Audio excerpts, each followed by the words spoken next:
Assalamualaikum warahmatullahi wabarakatuh. Selamat pagi semuanya. Bagaimana kabar Ananda semua pada hari ini? Semoga Ananda dalam keadaan sehat walafiat dan tentunya tetap semangat untuk mengikuti pembelajaran fikih. Sebelum kita mulai pembahasan materi kita hari ini, kita awali dengan membaca basmalah. Bismillahirrahmanirrahim.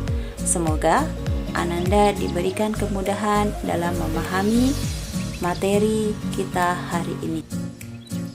Pada video kali ini kita akan melanjutkan materi kita, yaitu pembahasan tentang kurban dan akikah. Pada kesempatan kali ini, kompetensi dasar dan tujuan pembelajaran kita hari ini adalah 3.5 menganalisis ketentuan pelaksanaan kurban dan akikah serta hikmahnya. Sedangkan tujuan pembelajaran adalah 1. Setelah berdiskusi dan menggali informasi, peserta didik akan dapat menyimpulkan ketentuan pelaksanaan kurban dan akikah dengan pendapatnya sendiri. 2. Setelah proses pembelajaran, peserta didik akan dapat menerapkan hasil analisis ketentuan pelaksanaan kurban dan akikah dalam kehidupan syariat. Baiklah, pada pertemuan kali ini kita akan membahas tentang kurban. Peta konsep dari pembahasan kurban hari ini adalah: pertama, pengertian dan hukum kurban; kedua, sejarah kurban; tiga, waktu dan tempat penyembelihan kurban; empat, ketentuan hewan kurban; lima, sunah-sunah dalam menyembelih; enam, pemanfaatan daging kurban atau pembagian daging kurban; dan yang terakhir akan kita bahas pada pertemuan kali ini adalah tentang hikmah kurban. Yang akan pertama kita bahas yaitu pengertian kurban. Kurban berasal dari kata koroba yang berarti dekat, mendekatkan diri, atau pendekatan diri. Sedangkan menurut syariat Islam, kurban adalah penyembelihan binatang ternak yang memenuhi syarat tertentu, dilaksanakan pada waktu tertentu dengan niat ibadah guna mendekatkan diri kepada Allah Subhanahu wa Ta'ala. Adapun mengenai hukum kurban, hukum melakukan kurban adalah sunnah muakkad dan wajib bagi yang bernazar untuk kurban. Dalil perintah kurban terdapat dalam Quran Surah Al-Kautsar ayat 1-2 yang berbunyi, Bismillahirrahmanirrahim, Inna a'tainakal kautsar fasholli lirabbika wanhar. Artinya sesungguhnya kami telah memberikan kepadamu nikmat yang banyak, maka dirikanlah sholat karena Tuhanmu dan berkurbanlah. Quran Surah Al-Kautsar ayat 1-2. Materi selanjutnya adalah sejarah singkat perintah berkurban. Peristiwa berkurban bermula ketika Allah Subhanahu wa Ta'ala menyuruh Nabi Ibrahim alaihi salam lewat mimpi pada malam ke-8 bulan Zulhijjah untuk menyembelih Ismail, putranya yang sangat dicintai. Sebagai seorang yang taat pada perintah Allah, Nabi Ibrahim alaihi salam menyampaikan hal itu kepada putranya. Dan sungguh luar biasa jawaban Ismail, ternyata beliau tidak keberatan. Sehingga pada hari ke-10 bulan Zulhijjah, tepat waktu duha, Nabi Ibrahim alaihissalam melaksanakan perintah Allah Subhanahu wa Ta'ala, yaitu melaksanakan mimpinya. Hari ke-10 itu disebut dengan hari nahar, artinya hari menyembelih, ketika Nabi Ibrahim alaihissalam melaksanakan perintah Allah Subhanahu wa Ta'ala. Allah mengganti Ismail dengan seekor kambing sembelihan. Nabi Ibrahim alaihissalam menyembelih kurban setiap tanggal 10 Zulhijjah. Syariat ini terus berlaku hingga sekarang, yaitu hingga umat Nabi Muhammad SAW.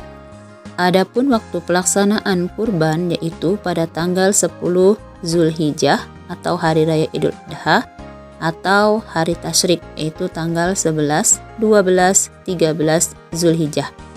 Rasulullah SAW bersabda, Man dzabaha qabla shalah wa innama yadhbahu li nafsih wa man dzabaha ba'da sholati wal khutbataini faqad atamma nuskahu wa asaba sunnatal muslimin. yang artinya barang siapa menyembelih sebelum sholat maka sesungguhnya itu hanyalah penyembelihan untuk dirinya sendiri.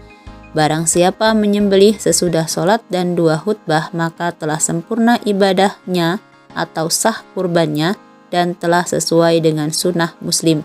Hadis riwayat Bukhari dan dari Bara bin Azib.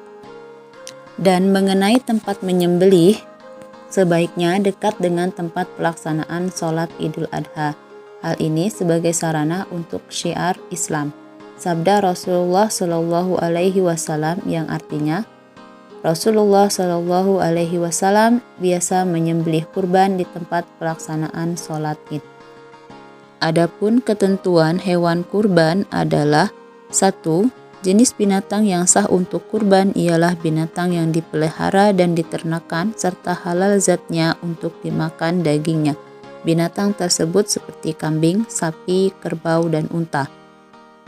Yang kedua, binatang ternak untuk berkurban harus memenuhi 2 syarat, yaitu cukup umur dan tidak cacat. Ketentuan umur binatang kurban yang pertama yaitu domba sekurang-kurangnya berumur 1 tahun atau telah berganti gigi, kambing berumur 2 tahun, sapi dan kerbau berumur 2 tahun, sedangkan unta berumur 5 tahun. Dan syarat hewan kurban yaitu mata tidak boleh buta total atau sebelah, tidak boleh terpotong atau putus telinganya, tidak pincang, tidak putus ekor, dan hewan tersebut dalam keadaan gemuk, artinya tidak sakit atau tidak kurus.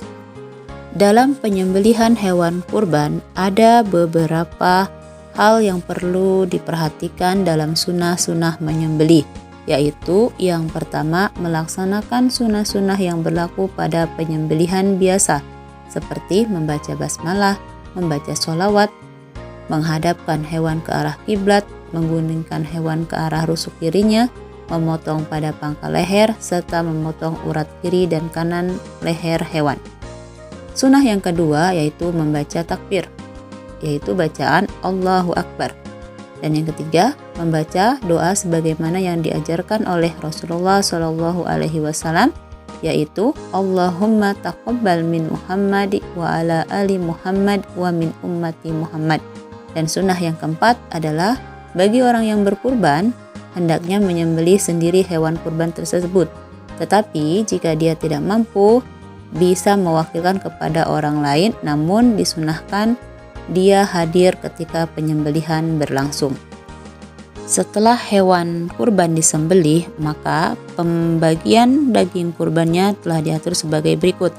Yang pertama, daging kurban sebaiknya dibagikan kepada fakir miskin, masih dalam keadaan daging mentah dengan ketentuan 1/3 yang pertama untuk yang berkurban dan keluarganya, 1/3 yang kedua untuk fakir miskin, dan 1/3 yang ketiga untuk hadiah kepada masyarakat sekitar atau disimpan agar sewaktu-waktu bisa dimanfaatkan. Apabila kurban itu diniatkan sebagai nazar, maka dalam pembagian dagingnya wajib dibagikan seluruhnya. Artinya, bagi yang berkurban tidak boleh mengambil sedikit pun atas daging kurban tersebut. Setelah pelaksanaan kurban selesai dilaksanakan, ada beberapa hikmah yang bisa kita petik dari pelaksanaan kurban tersebut. Yang pertama, bagi orang yang berkurban akan mendapatkan hikmah yang pertama, menambah kecintaan kepada Allah, menambah keimanan dan ketakwaan kepada Allah, menunjukkan rasa syukur kepada Allah, dan mewujudkan tolong-menolong, kasih mengasihi, dan rasa solidaritas. Sedangkan untuk penerima, ada hikmah yang dapat diterima yaitu menambah keimanan dan ketakwaan kepada Allah Subhanahu wa Ta'ala serta bisa bertambah semangat dalam hidupnya.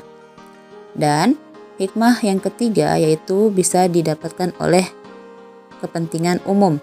Yang pertama seperti memperkokoh tali persaudaraan karena ibadah kurban melibatkan semua lapisan masyarakat. Dan yang kedua, menumbuhkan dan meningkatkan kesadaran beragama baik orang yang mampu maupun yang kurang mampu. Demikianlah video pembelajaran kita kali ini. Semoga bermanfaat bagi kita semuanya. Apabila ada kesalahan, Ibu mohon maaf. Ibu akhiri, billahi taufiq wal hidayah. Wassalamualaikum warahmatullahi wabarakatuh.